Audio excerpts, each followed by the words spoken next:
حضرت عائشہ فرماتی ہے کہ رسول اللہ پر وحی کی ابتدا سچے اور بعض روایت کے مطابق اچھے خوابوں کی شکل میں ہوئی۔ آپ جو خواب بھی دیکھتے وہ ایسا ہوتا کہ جیسے آپ دن کی روشنی میں دیکھ رہے ہیں۔ پھر آپ تنہائی پسند ہو گئے اور کئی شب و روز غار ہیرا میں رہ کر عبادت کرنے لگے۔ البتہ اس وقت تک اللہ تعالیٰ کی طرف سے آپ کو عبادت کا طریقہ نہیں بتایا گیا تھا۔ آپ کھانے پینے کا سامان گھر سے لے جا کر وہاں چند روز گزارتے، پھر حضرت خدیجہ کے پاس واپس آتے اور وہ مزید چند روز کے لیے سامان آپ کے لیے مہیا کر دیتی تھی۔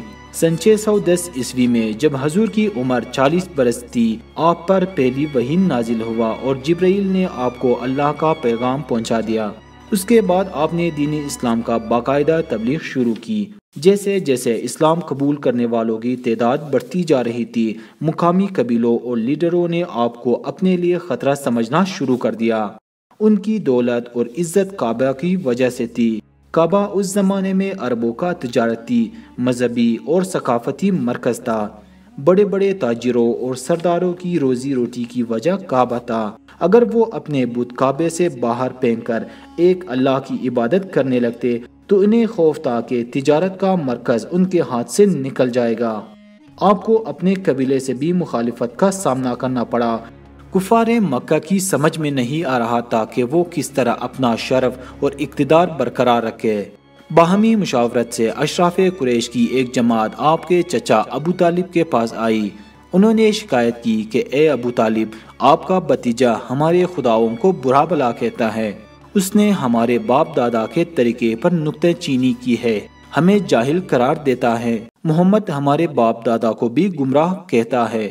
ہم یہ سب برداشت نہیں کر سکتے۔ آپ یا تو اسے روک دے کہ وہ ان باتوں سے باز آ جائے یا ہمارے اور اس کے درمیان سے ہٹ جائے۔ مگر آپ کے چچا نے آپ کی حمایت جاری رکھی، جس کی وجہ سے مشرکین مکہ کے سارے قبائل ایک معاہدے کے تحت حضور اور مسلمانوں کا معاشی اور معاشرتی بائیکاٹ کیا۔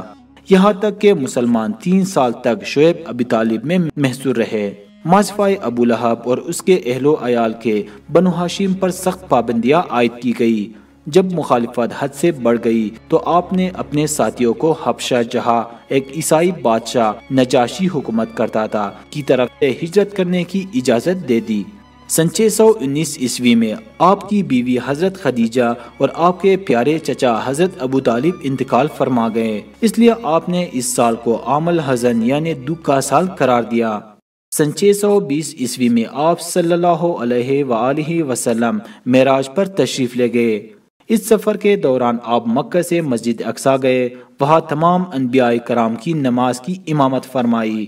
پھر آسمانوں میں اللہ سے ملاقات کرنے تشریف لے گئے، وہاں اللہ نے آپ کو جنت اور دوزخ دکھائی۔ وہاں آپ کی ملاقات مختلف انبیاء کرام سے بھی ہوئی۔ اسی سفر میں نماز بھی فرض ہوئی۔ سن 622 تک مسلمانوں کے لیے مکہ میں رہنا ممکن نہیں رہا تھا۔ کئی مرتبہ مسلمانوں اور حضور کو تکالیف دی گئی۔ جب ظلم و ستم حد سے بڑھ گئی تو آپ نے مسلمانوں کو مدینہ ہجرت کرنے کی اجازت دے دی۔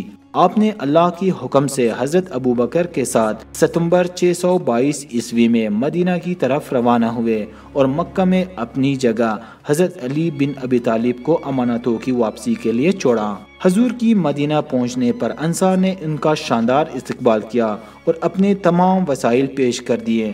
آپ کی اونٹنی حضرت ابو ایوب انصاری کے گھر کے سامنے رکی اور حضور نے ان کے گھر قیام فرمایا۔ جس جگہ اونٹنی رکی تھی اسے حضور نے قیمتاً خرید کر ایک مسجد کی تعمیر شروع کی جو مسجد نبوی کہلائی۔ اس تعمیر میں انہوں نے خود بھی حصہ لیا۔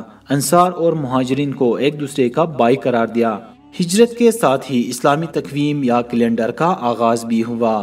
آپ کے مدینہ آنے سے اوس اور خزرج قبائل میں جھگڑا ختم ہوا اور ان میں اتحاد اور بھائی چارہ پیدا ہو گیا۔ اس کے علاوہ یہاں کچھ یہودی قبائل بھی آباد تھے جو ہمیشہ فساد کا باعث تھے۔ آپ کے آنے کے بعد یہودیوں اور مسلمانوں کے درمیان میں ہونے والے معاہدہ میثاق مدینہ یا مدینہ ایگریمنٹ نے شہر میں امن کی فضا قائم کر دی۔ اسی دور میں مسلمانوں کو کعبہ کی طرف نماز پڑھنے کا حکم دیا گیا۔ اس سے پہلے مسلمان بیت المقدس کی طرف منہ کر کے نماز ادا کرتے تھے، جو یہودیوں کا بھی قبلہ تھا۔ یہ تھی history of Islam season 1 episode 3۔ اسلام کی مکمل تاریخ کو سمجھنے کے لیے چینل کو سبسکرائب کرنا نہ بھولیے۔ نیکسٹ ایپیسوڈ میں ہم مسلمانوں کی حبشہ کی طرف ہجرت پر تفصیلی بات کریں گے۔ آج کے لیے اتنا ہی، اللہ حافظ۔